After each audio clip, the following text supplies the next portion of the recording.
Okay.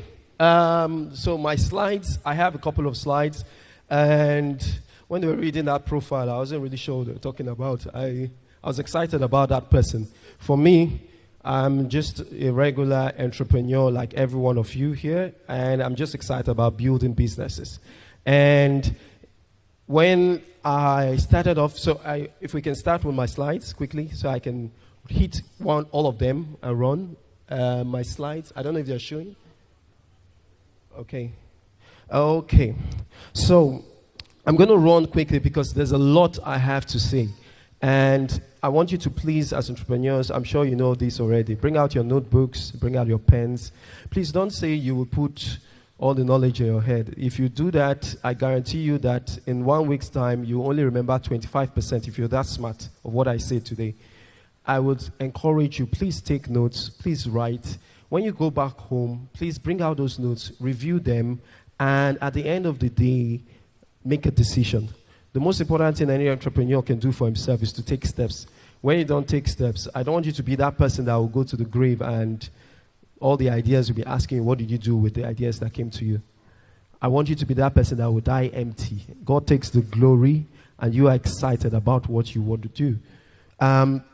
So I'm going to start very quickly. I mean, the title of this is Scaling Up.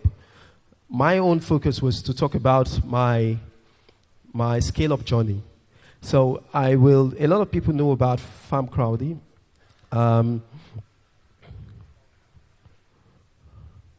Okay. A lot of people know about FarmCrowdy, and they got to know about me with FarmCrowdy, but many people don't know what happened before then.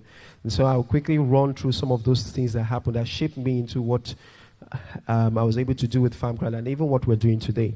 So before FarmCrowdy, if we go to the next, before FarmCrowdy, I have a dad that is a medical doctor. He has 2 PhDs. It's all about books.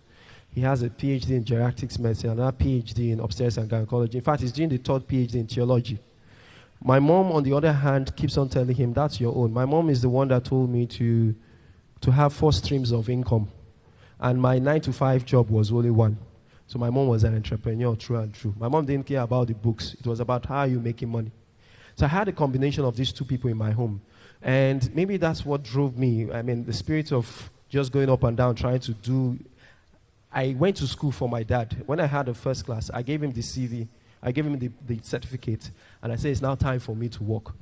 I pretty much did not use anything I did in school, apart from maybe my first semester of learning web design to do very funny things. But I didn't use more than that to do any other thing apart from going up and down and looking for how to build businesses.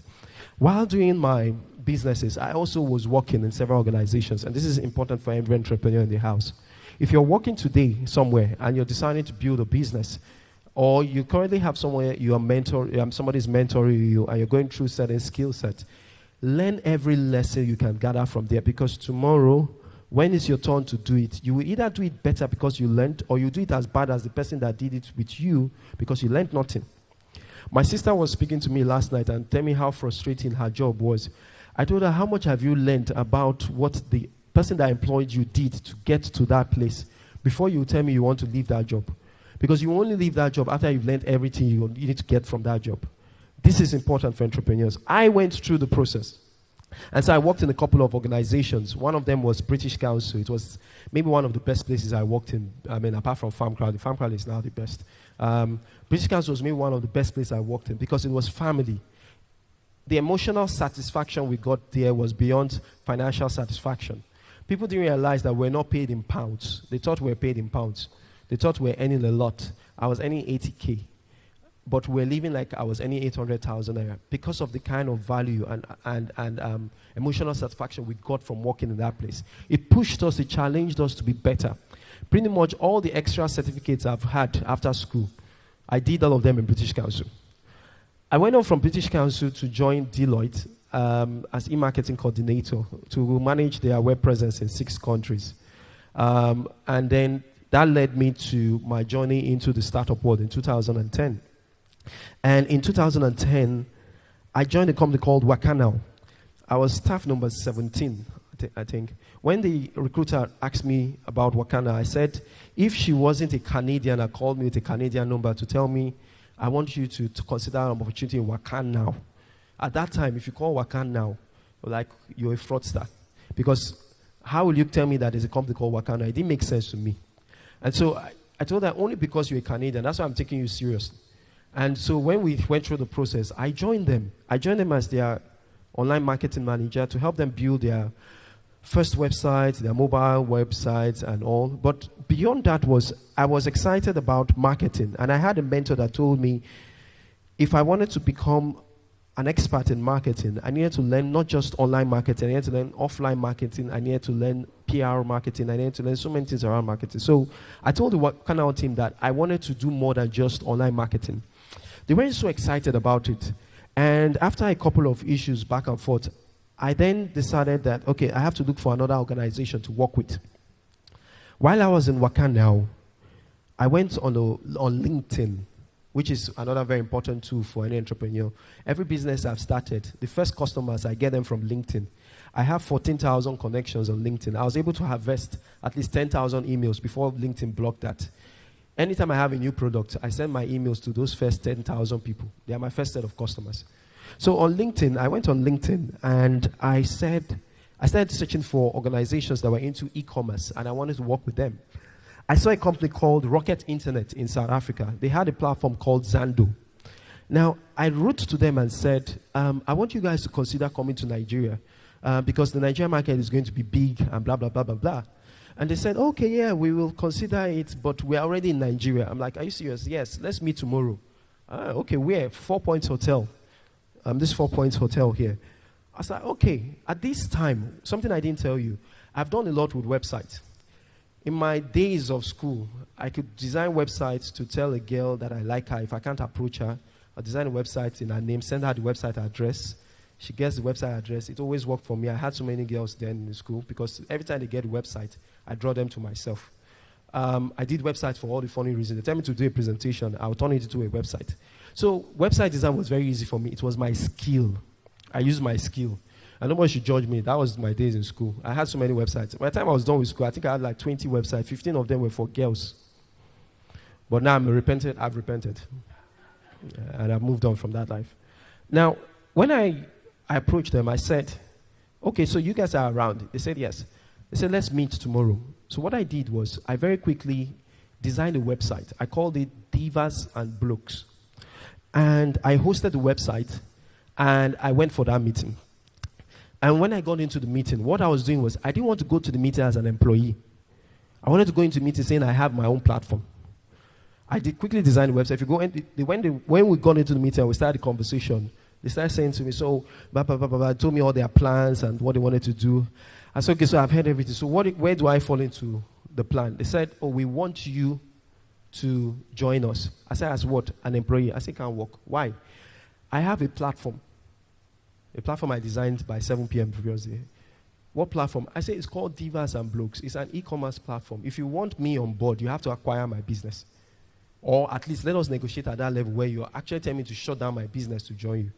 After all the negotiations, I joined them as director of marketing and the first employee in Jumia in Nigeria. And it was an exciting experience. That was where I saw scaling like no man's business. In 6 weeks, we raised, so first we started with 12 million naira, working out of 1,004 apartment. We moved from 12 million naira, and in 6 weeks, we raised 80 million naira. And in 3 months, we raised 3 billion naira. And all these guys, my MD was a 22-year-old managing director of the company. And I was just going up and down like one zombie because I didn't understand what was happening. You know, we're just moving with people that are young as 21, 22, 23, 24, 25.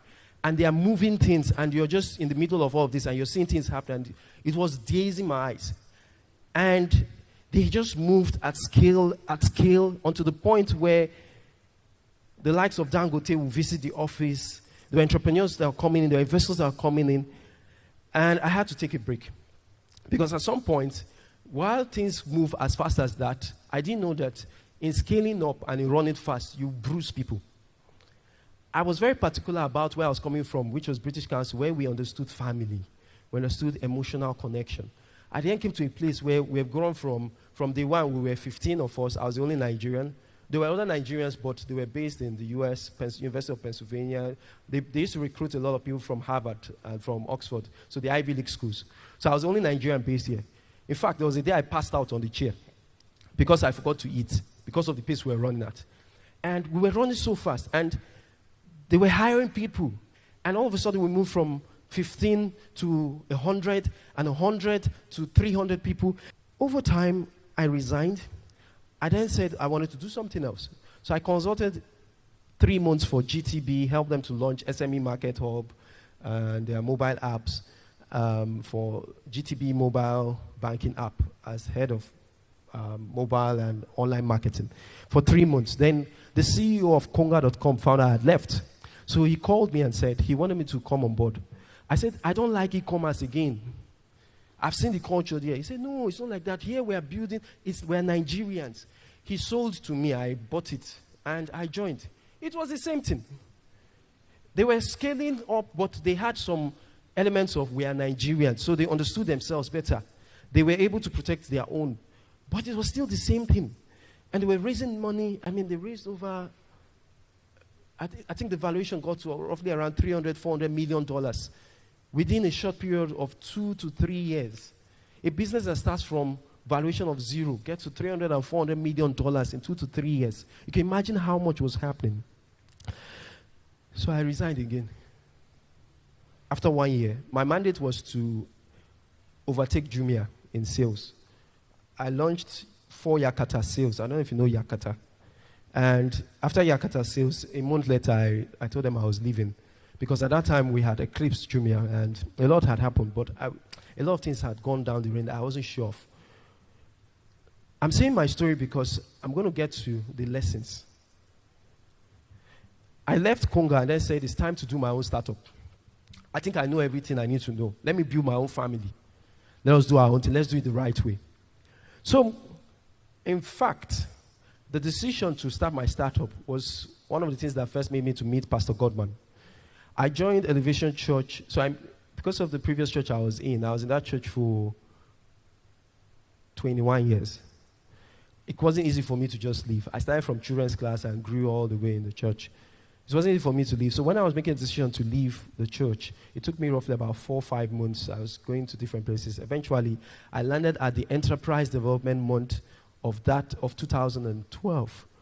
And that was where I was super impressed with the humility and the ambience and everything that was happening in Elevation Church. So I made a decision. I said I was going to join.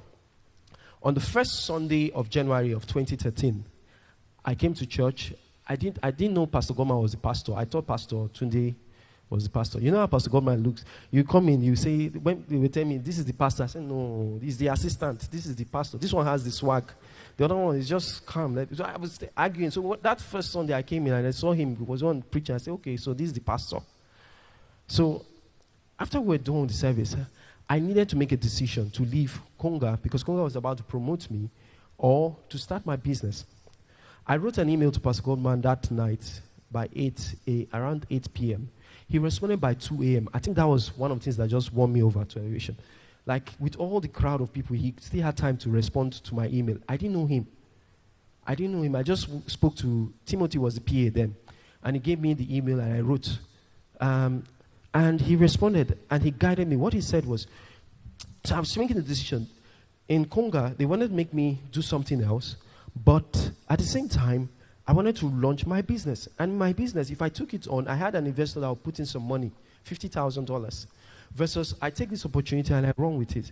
And in his advice, I will summarize it. What he guided me on was the issues I was going through in Konga were only going to come back in the future if I don't leave. So I had to eventually leave. If I had an exit now with my business, let me take a chance on myself. Then he said something instructive, and I consistently hold this and I tell every entrepreneur. It's the story of Peter. You know there are 2 people that walked on the water in the Bible. So is there anyone here that's not a Christian? Okay, so we're all believers, thank God. There are 2 people that walked on water in the Bible. One was Jesus, the second was Peter. And only because Peter said, should I come? Jesus said, come. He believed and walked and put his leg and stepped out. So he said to me, I should believe in myself and see it as my calling and step out. And I'm using this scenario because this can be water. And just put your leg and believe in yourself. So that pushed me. And I decided to start my first business. I raised the money and we started. It grew in 6 weeks to 300,000 downloads in 6 weeks. And it grew and we're excited. And when the money came in, I got excited about it. And it was a news aggregator and people loved it. But very quickly, money came in. And I said, let's change the model.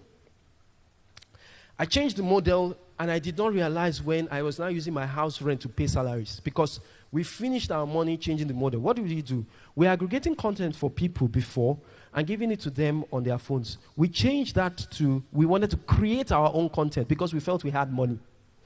The wrong thing that many entrepreneurs do is money enters your system and all of a sudden you want to pivot. Wrong move. Many entrepreneurs make it. Sometimes it looks like everything is right because that money is still there. Let it finish. You understand you made the wrong turn. So when I realized it was when I used my house rent to start paying salaries. And I don't know how landlords do it, spiritually or I don't know how they do it. As soon as I did it, 2 weeks later, my landlord came. Every time I used to go to work before, but now I see you in the house every time. I said, we're working. So I hope the rent is intact too. There's no issue with the rent. I said, we're working. Pressure started 2 weeks after. It got to a point where I had to shut down Quick Gist. I shut down Quick Gist and I went back and it was the 2 months of the darkest moments of my life ever. But what got me through, I did not leave church. So I would come I was in Wednesday services, I was in Sunday services. I was exercising. I was playing football.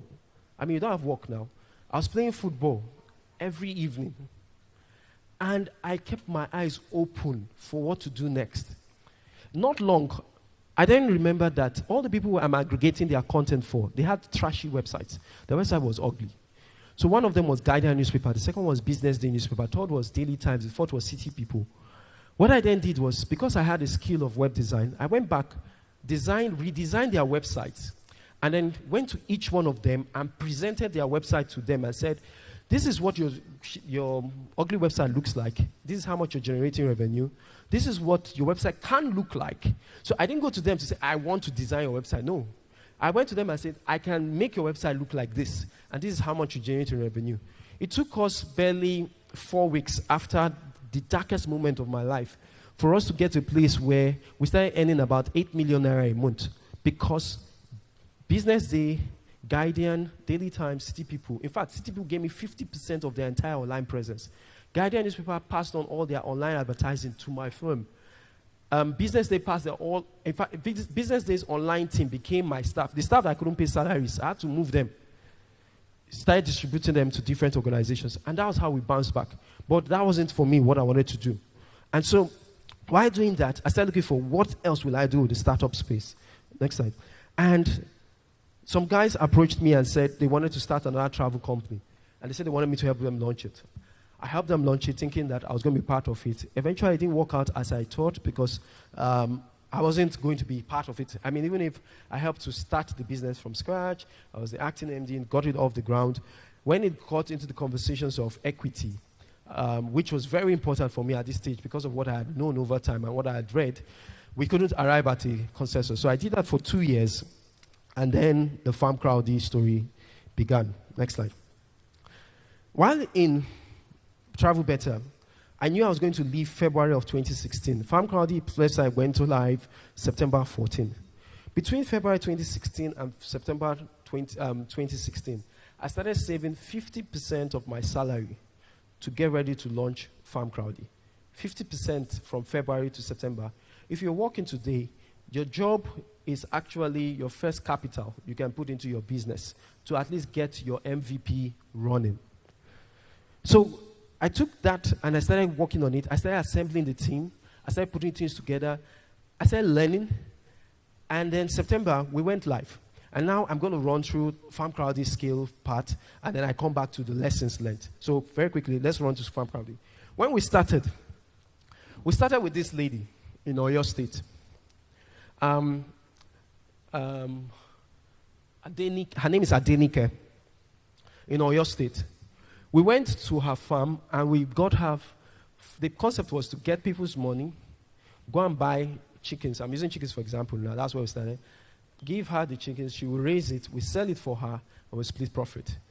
So we raised we got money for 500 day chicks. It cost us $2,000.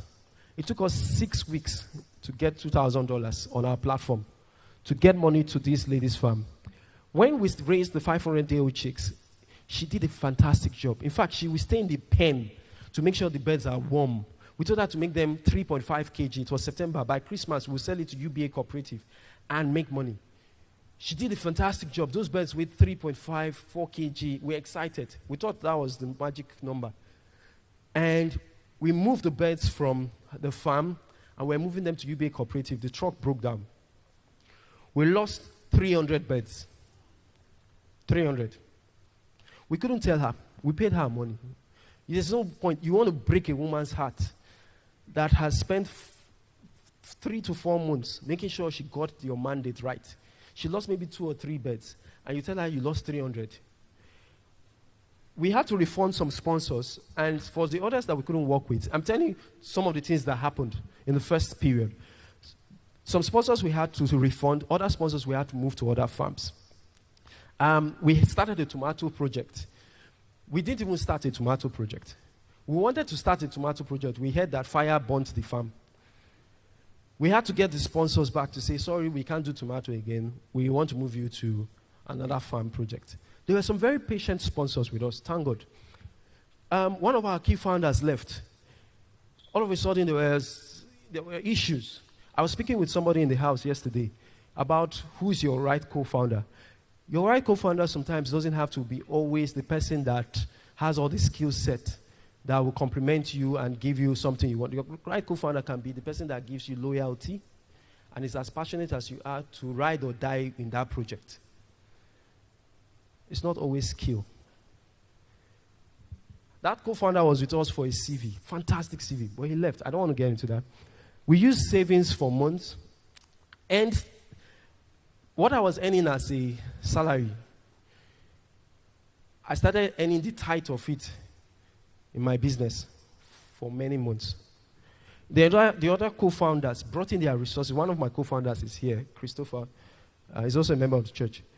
Everybody brought their skills. Christopher came with tech. Akinlabi is head of data here. He came with finance. Tope came with operations. Tope sacrificed her 2-hectare tomato farm to bring on the project. Ifeanyi was my first co-founder. Ifeanyi was the person that, when I had to go to Abuja, I didn't have money. We borrowed money, 5,000 naira from his wife to enter night bus to go and present in Abuja. That was one of my first co-founders. We're told we'll fail. My first investor meeting I went for, I was pitching. The investor was sleeping. When we finished, he said, you don't have the experience, you guys will fail. Go and do something else. 8 people started, and then our office, yes. Somebody called our office a car park. They said our office was a car park. That thing pained me. That thing entered my... The day it happened, I said, we're leaving this place. He said, so you are taking people's money and you're running the business from a car park. Next slide. 8 months later, team grew to 20. We had signed up 900 farmers. We generated $20,000 in 24 hours. We started including other crop farms. We expanded to 3 states. We raised our first investment. I was speaking to someone earlier on and saying, she was mentioning his name, Rashid. He invested $60,000. He was in that meeting with 15 other people where they said we'll fail. But he called us to the side and said, I believe in this project because I've studied it before. I told my brother to do it. He didn't want to do it. I will invest in your project. And so we raised $60,000 from him. We won our first award, Nigerian Agricultural Awards, that period. We moved to a new office, 5-bedroom duplex in Idado. And we raised 50,000 chickens. Our mortality rate dropped to 8%. Next slide. 24 months later, the team grew to 40. Osibanjo visited our now new office that somebody in the house actually helped with the designing. Sorry, I do promotions like that. No offense, yeah. Sam is also in the choir. He helped us design that office that Osibanjo came to and was proud to associate with us. We generated $100,000 in 2 hours on our platform. Those were the records then. We got over 400 media mentions. We expanded to 9 states. We raised our first $1 million in investment in our business to scale. We won over 20 awards. Okay, Vice President visited us. Buhari invited us to Abuja and gave us a national honors award to FarmCrowdy. We launched our mobile app. We raised 400,000 chickens. Our mortality rate reduced to 5%. FarmCrowdy today is a team of 55 people. Average age is between 21 and 34. Some of the things we've done now 2.5 million chickens. The one that excites me is that figure there. We're able to generate $1 million on our website platform in 48 hours for a farm. We've generated over $14 million in sponsorship. We're now in 14 states.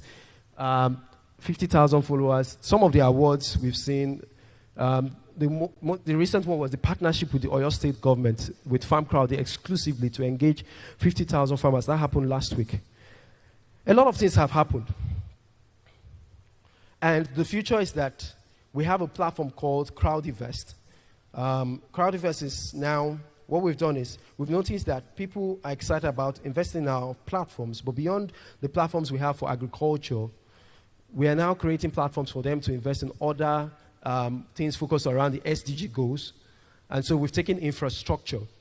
And in infrastructure, we have transportation. So we've launched something, in fact, it's going live on Monday, a platform called Plenty Waka. So on Crowdyvest, you'll be able to sponsor farms on FarmCrowdy.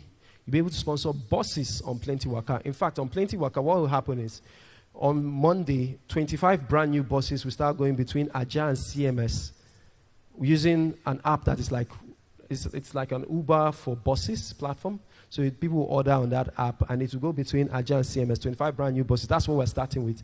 And so people will be able to get on brand new buses, well conditioned. Some of them will even have, eventually they'll have Wi-Fi on them. And they'll be moved from point A to point B with people sponsoring those brand new buses and having a share of it. This is now the concept where Crowdyvest will allow people to now sponsor different sectors. It is where we are today. Now, the one that is exciting for me. So those are the numbers. And if you're interested in Crowdyvest, by the way, I got my team at the back.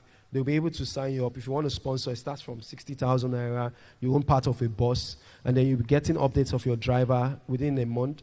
Within a period of 12 months. You get like 20% from him. You'll be monitoring his updates as he's taking passengers up and down, so you can also participate in impacting in society. So they're at the back. But let me get into, quickly, now let's get into what people don't see. In all of this, my lessons, next slide. I know many of us have seen this. So there's this diagram people have seen, that when you see awards, you see all those things.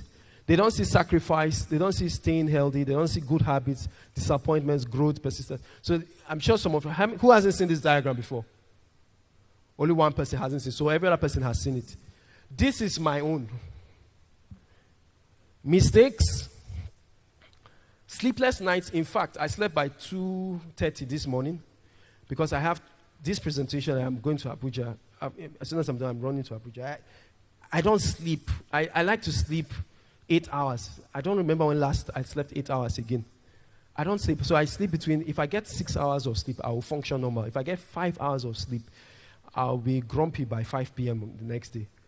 Sleepless nights, long meeting hours. On Tuesday, sometimes we're having meetings from 7 till 10, 7 a.m. to 10 p.m. Tuesdays are meeting days, though. We have long meetings. You have negotiations and office politics that I've now had to embrace. People say run away from office politics. Nah. You have to learn how to be diplomatic in dealing with every person, else you will lose good hands. I've had to embrace it and deal with people. And maybe that's why in 3 years, we're going to be 3 years in FarmCrowdy in November. In 3 years of running FarmCrowdy, only 5 people have left out of 60 people that have joined. And those 5 people, 4 of them was, I'm getting married, my husband is there, I'm getting married. Only one person we had to fire, so I didn't fit the culture. And the other, I'm relocating to Canada, I'm relocating. So it's not like I don't like the workplace. Each one of them wants to come back and work with us. So you have to learn how to deal with that. Losses, we've had a lot of losses that we've used our own money for. And if you don't have the mindset, so why I listed my own on the right-hand side, on the left-hand side, if you don't have the courage to embrace these things, then maybe you should be an intrapreneur, helping somebody else run his business and scale it, than take it on to do it on your own. Strained relationships. I said I'm a member of the choir. I had the opportunity to use the mic today. I had to sing because I don't remember the last time I was in rehearsals. I can't, they will tell me that I'm still a leader in the choir. The one I could then do, I then join social media. At least we'll come on Sunday, we'll stay at the back. We'll do one service with internet, in Twitter, Instagram. Then I'll go back and sit down and listen to message in the next service. Because I can't make rehearsals. Some relationships are strained that way. Compulsory innovation. You don't have a choice. You must move. Long praying hours alone. Moments of exhaustion. Loneliness. It is lonely at the top. I am experiencing it firsthand. And the only thing sustaining me is my team and my family. It's lonely at the top. 1 yes to 80 no's. Real life scenario. People celebrated our first $1 million that we raised. People don't know that I pitched to 90 investors, and I got 75 no. Before I got 15 years, and we streamlined it down to 9 investors that then invested $1 million. How far can you take your business to pitch it? I'm not taking you, you know when someone comes now, you enter this meeting now, you see one investor here, you pitch. This one, you will enter, you pay for flight. They'll tell you come to Dubai, you go to Dubai. Go to Ethiopia, you go to Ethiopia. It's in South Africa they're talking, you go and talk. Enter the US, you're in the US. Enter the UK, you're in the UK. You are spending the money that you're trying to raise. And you're getting 75 no's. We don't think it will work. We're not sure about the idea. Are you sure you shouldn't tweak it? Do you think this is what you should be doing? You didn't find a job. There was no job. Why should I scale? There are too many people. Now, in each of these slides, I've put a book. I would encourage you to please get these books. Why should I scale? There are too many people waiting for your value proposition. God loves impact. God loves to. I mean, how many people have you read in the Bible that had a very small impact? Not many. Most people you see in the Bible had Joseph ran Egypt. David saved Israel. Paul made us Christians. These men had scale. God loves people that are ready to scale because through them he will reach many people. FarmCrowdy, when you were reading the Bible, we've moved from that lady farmer. In 2 years and 10 months, we've engaged 25,000 farmers. Oyo state government is giving us 50,000 farmers. We are going for other set of states that are giving us 200,000 farmers each. God loves to move at scale. You may lose to competition if they scale before you. If you think your idea is your own alone, there are 20 people that have the same idea. The person that will run with it first is the one who will celebrate first. But not because he ran first and we're celebrating first means that we will sustain it. The other person that came second, if he's able to come in and scale better than you and succeed better, he will eat up your market and one day acquire you. All that will be left of you is that we'll put your name on Wikipedia that this was the guy that first started this industry. But these are the people that eventually dominated the industry. There's always a high reward for scaling than staying small. You build communities, states, nations, and continents. For me, it's just absolutely exciting. It's absolutely exciting. Next slide. Now, some people will ask the question, when and what should I scale? You have businesses. What should you scale? And when? When first is when you have discovered a single scalable proposition. You speak to a person, they'll tell you, I'm import, export, or I'm into... So please, I'm going to use this example, but I'll beg him to forgive me. I asked someone a question this morning. So what do you do? Said he's into real estate. And I said, okay, so which part of real estate? He said he does everything. That wasn't a very good answer. You should do one thing. We should know you with one thing. If you want to scale, you shouldn't be doing everything. It's one thing you would advise yourself that this is what I would do. I'm focused on renting properties, or I focus on land. And even in land, I have a friend, Wale Landway. Wale will never touch any land, even if he knows everything around this. He will only touch land between his axis is Chevron to not even Awoya, Shango Tedo axis. He will tell you any other thing after that, I'm not touching. You need to have a single scalable proposition. When you have discovered an addressable market that is big enough for your scaling activity, you cannot be doing something that is only 20 people that will use your service and say you want to scale. You're just going to waste money. When you have raised enough money to burn, when you have raised enough money that you're ready to burn, when you have raised enough money that you're ready to burn, when you have a team behind you, and when your competition is about to eclipse you, these are moments you need to run. Sorry, go back. Please, everyone should get this book. Go back, please. Blitzscaling. If you've not read it, this is a very important book for every entrepreneur. I've read this book 3 times between November and today. The person that recommended the book to me, his name is Obi. He's the CEO of Kobo 360. He recently just raised $30 million from IFC and the World Bank and a lot of other, and Goldman Sachs. I was sitting in the plane with Obi. We're going to Japan to go and pitch to some people. We're the only we're 3 from Africa, but he was the second person, 2 from Nigeria, 1 from Kenya. Obi was just talking about this book throughout the plane. Like, Obi talks. So he was talking. Imagine you're going on a flight, 12 hours to Dubai and then 10 hours to Japan. You want to sleep, but the person sitting next to you, and the people that invited us put us on business. That was my first business class. Some people, money is good though. Anyway, that was my first business class, and we're very comfortable. Obi was talking throughout, and everything he was saying came out of this book. So when we're done throughout the flight, he then told me, I want you to go and get that book. I said, why didn't you just tell me to get the book? Than for you to be talking throughout. I wanted to enjoy this first business class experience. I don't know when again. Fantastic book. Many lessons there for every entrepreneur. Get the hard copy. Get the audio, but get the hard copy so that you flip back to it many times. Next slide. I know my time is already up. What should I do before considering scaling? This is very important for all of us, even me. And this is where certain decisions need to be made for each of us as entrepreneurs. Next slide. Okay, here, that's it. Master where you are on the J curve. I'll quickly run through, then I'll dwell on that. Get a team. I've said this many times. Get a team. It shouldn't be only you. For every idea, before the idea, as soon as you're conceiving the idea, the next thing, Johnny is the MD of Plenty Waka. I remember when I had the idea and I told Johnny, he came to my house. As soon as Johnny sat in my house and we finished talking about the idea, the next thing we're talking about was, who do we get on the team? As soon as you have an idea, get a team if you want to scale, and then raise money. You don't have a choice. You cannot scale if you don't raise money. You can't. What will you use? Where will you burn the money from? Revenue? You will just kill the business. So, back to this. There are 6 stages every startup is in.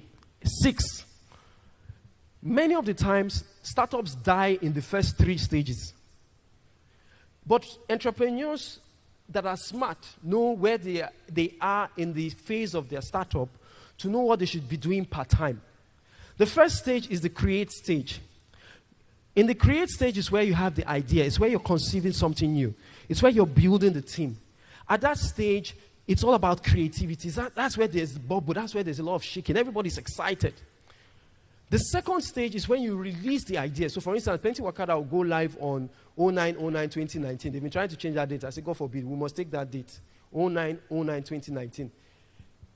And then even when Pastor Bola was saying on Sunday, I was excited. She said 9 is a symbol of giving birth. So I say that is just fantastic. 9/9/2019. So you then tell yourself you want to release what you have built. You must create something, and you must release it. There are too many people that have ideas that's always on paper. They won't take the Peter step. If they analyze the idea for you, you see that this guy has dwelt on this idea for 20 years. But it is on paper. There are many ideas today that are successful and scaling, not because they had everything right on day one, but at least they started and they were learning from their mistakes. The third stage is where many startups stay, morph. In fact, even in FarmCrowdy, we've gone through that. That was how we landed at Crowdyverse. In the morph state is where you started something, you've released it, you've gotten your first set of customers, and they're pumping in money or they're not pumping in money, and the business is starting, and you're looking at it and you're looking for a scalable proposition, but you've not found one. You can be making money, but it's not time to scale. Because for you to scale, the only way it can be effective is you must have one thing you're running with. If you can't find that one thing, it's time to go back and start again. Start again from create, release, morph. In your morphing stage, you're trying it out, you're changing things, you're tweaking things. And in these three stages is where you will raise what we call your seed funding, and you dwell on your seed funding for a while. Don't raise the money that you sell out your business completely. You raise seed funding, you're trying it out, you're looking for that scalable proposition, you want to identify it. If you can't identify it, please go back and create again. And start again, and go back in cycles, until you find your model, your scalable proposition, one thing that you will be able to drive on and to give you tremendous value. I give you a case in point, Slack. When Slack started by mistake. The team were actually building a gaming app. But in the gaming app, they raised some money, even raised $12 million at one point in time. I think it was 2011, 2012. When they were working on Slack, and on that gaming app, they were trying to get to a place where they could scale. They couldn't get to that point. They had to go back and start again from the create phase. At the create phase, they then understood that, the tool we've been using to communicate with our developers, we created our own tool to communicate with developers on how to build this gaming app. This may actually be something that will work. That was what gave birth to Slack. Slack was that tool that these guys were communicating with their game developers. And they took that and turned it into a winning model, and they scaled with it. They're listed on the stock exchange. Slack is now worth, I think, about $4 billion from a mistake. When you have your model, is where you raise Series A, that's where you raise money. That's where you raise money. Because at that point in time, if you don't raise money to run with that model, somebody else will sit on the side. He will wait for you to finish creating, releasing, morphing, identifying the model, and as soon as you're ready to take off, you've come out too early and you're saying, this is my model, and you don't raise money to get it to everybody's hands. He will have the money, take your model, and beat you to your game. That is where you raise money, and that is where you scale. Next slide. So I've shot my time by 10 minutes, and I'll end on this. My personal notes to every entrepreneur. I use this consistently. Read good books. They will say read books. When my dad used to make us read. I think the first book I read was Reach That Poor Dad. I was 15. But I only read chapter 1 because that was the exciting part. The rest, I didn't read it. That was the part where the guy was using empty toothpaste to sell it and newspapers, and was making money. That was exciting for me. You could see where I was going already. He made us read all sorts of things. Now, I'm a place where I always have a book. I'm reading 2 books at the moment. I read a book per season, depending on what I'm dealing with. Now I'm trying to raise some money. I'm reading books on how to raise money. Even at the place I'm still reading on how to raise money. And I'm reading on also, I've started the Blitzscaling book the 4th time, because I'm trying to do something that is going to help us scale a particular side of our business. I don't have to talk about that now. Read good books. In my own reading style, I found out that audiobooks help me. So I get what you call Audible. And there are different audiobooks that exist. Everybody have their own style of reading. There's none that is better than the other. The most important thing is you get the knowledge and you work with it. The best important thing is you get the knowledge, you work with it, and you're doing something with it. Right? So I use Audible. I'm always reading books. I have my headphones on. I'm reading. I also listen to the news. My favorite channel is Bloomberg. I'm also into all the negative news that goes up and down. In fact, there's so much negative. People that have time to talk about the negative news, they are not busy. Let me not say they are jobless. They are not busy. Because if you're busy, your head will be down. It's when you're not busy, your head will be up, and you see. But if you're busy, you'll be working on what you're doing. So I listen to the news, but I listen to important news. I listen to Bloomberg News because they talk more about entrepreneurs there. They talk more about tech businesses there. I listen to CNBC because a few times I've been on CNBC. I like listening to what they're saying, and then they've done some interviews. TV series. It's very important for me to share this one. It's not a Christian TV series, so please pardon me. It's not a Christian TV series, but it's called Startup. I think that's one of the best TV series any entrepreneur can get for himself. Startup. The other one is Silicon Valley, but Silicon Valley is a bit more comedy and all. Startup is about how a gangster, proper gangster, and a hacker, and an investment banker that his father was labeled as a 419 man, three of them came together to want to build a reputable business. They went through all the stages that I'm talking about. So that's a very good series. I think they're in season 3 now. And then events. So you come to places like this, you listen to me. I went for many. I listened to many people. In fact, I told you I joined Elevation Church because I went for the Enterprise Development Month. The easiest way to catch me is tell me you're doing an entrepreneurial event. I'll be there. If you get me to an entrepreneurial event, everybody have their own. If you get me to an entrepreneurial event, assuming I wasn't a Christian, and you got me to an entrepreneurial event, and tell me to give my life to Christ, I will. That's me. Everybody have theirs. Now, for me, I go for many of these events. I will size the events up, but now I can't go for all because I'm actually the one now speaking many. So the ones I can go for, I will size it up and see what will I get from this. If I'm not going to get something, you won't see me there. Go for events. Build a team. I said it. Frankly speaking, I didn't put it because I wanted to emphasize it. I prepared my slides between 12:30 a.m. and 2 p.m. this morning.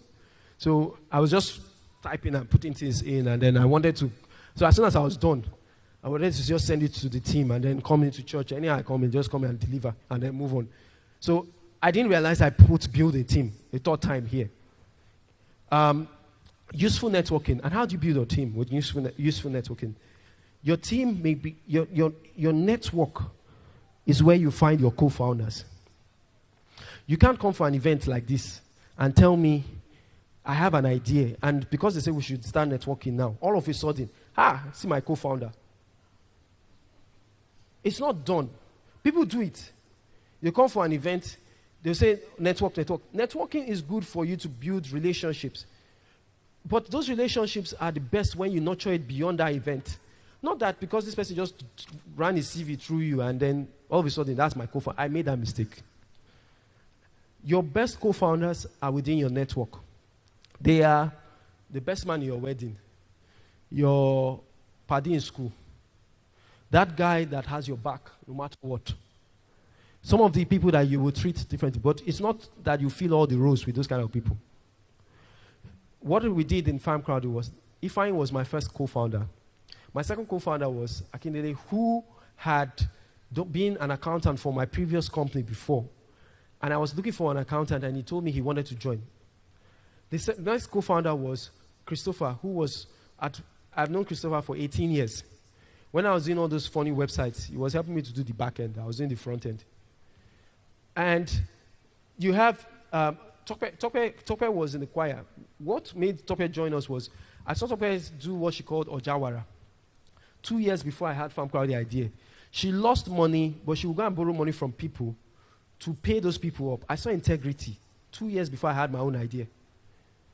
And she was passionate about agriculture. That was how she came in. Where all that said, you know when David had his 300 generals? Before they became generals, they were 300 ordinary men. We are all those 300 ordinary men that over time have become generals in our own space. Today, they are my co-founders, and we're building everything we're building with that. This is how you get your co-founders. If you do not have people you can identify within your network that you can call your co-founders, then change your network. Know when to stop, when to pivot, or when to scale. Master that, Jacob. You are your chief sales officer. Every CEO of a company is his own chief sales officer. I've used this example many times. When they tell me to ask questions in an event, when I used to go and pitch, if I'd want people to know what my company is, and they say it's time to ask questions, in a gathering like this, I'm not saying you should do it here. I don't think there'll be opportunity to do it here. In a gathering like this, when they say, well, it's time to ask questions, I'll raise my hand. So what's your question? My name is Onyeka Akumah. I'm the founder and CEO of FarmCrowdy. FarmCrowdy is a digital agriculture platform that connects small-scale investors with investors for purpose of boosting food production. My question is, that's how I ask questions. I've gone for events where the person that invested in my first business, Quick Gist, I knew that there were going to be investors there.